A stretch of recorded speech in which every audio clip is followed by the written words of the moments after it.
Isang mapagpalang hapon po sa atin lahat. For today's video, tayo nga po pala ay pumunta dito sa Home Alone, Binakayan Branch. Dahil nabalitaan ko po, marami pong mura dito mga appliances at tayo nga po pala ay titingin ng TV para makita po natin kung mga mura nga po. Ito nga po pala ay located dito lang sa Binakayan, katapat lang po ng Emilus at kahilira lang po ng 7-Eleven at ganun din po ang Mercury Drug. So ngayon guys, samahan niyo po ako. Tara, let's go!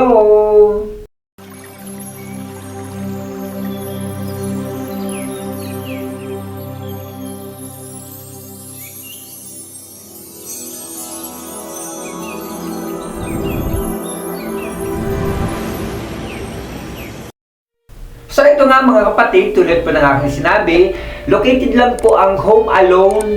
Dito lang po yan sa may Binakayan. Binakayan branch lang po itong Home Alone. Kahilira lang po ito ng 7-Eleven, ganun din po ng Mercury Drug. Katapat po ito mismo ng Emilus, kung hindi nyo pa po alam. At sa gusto pong pumunta rito, dyan lang po yan makikita sa katapat lang po ng Emilus, tulad po ng aking sinabi.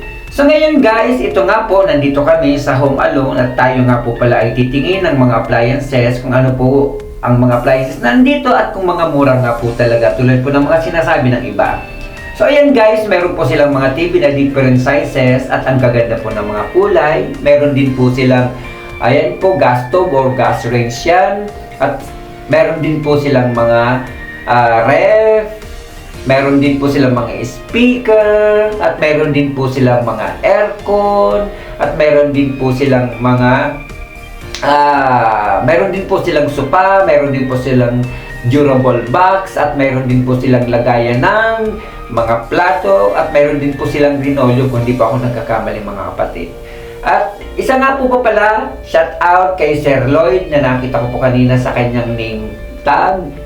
Mega love shout out sa iyo, Sir Lloyd, at salamat dahil naaprubahan ko ang aming pong home credit at nagpapasalamat po ako sa inyo. At ganoon din po shout out din kay ate na nag-assist sa amin kanina na napakabait at talagang inasikaso po talaga kami ng maayos kanina ni ate.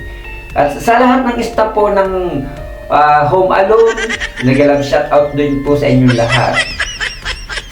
So ayan guys, ito nga tulad po ng aking sinabi, ang dami nga po pala talaga rito mga appliances na mga mura. Ayan, meron din pa nga po rin silang mga washing machine na magaganda at mga mura nga rin po talaga mga kapatid. Kaya, so ano pa guys ang hinihintay nyo? Punta na po kayo dito sa Home Alone, Binakayan Branch at mag-try na po kayo na tumingin ang inyong magugustuhan po mga appliances. So dito ko na po tatapusin ang aking vlog sa hapon na to. At isang mapagpalang hapon sa atin lahat. Bye-bye! God bless you! Sa vlog mo.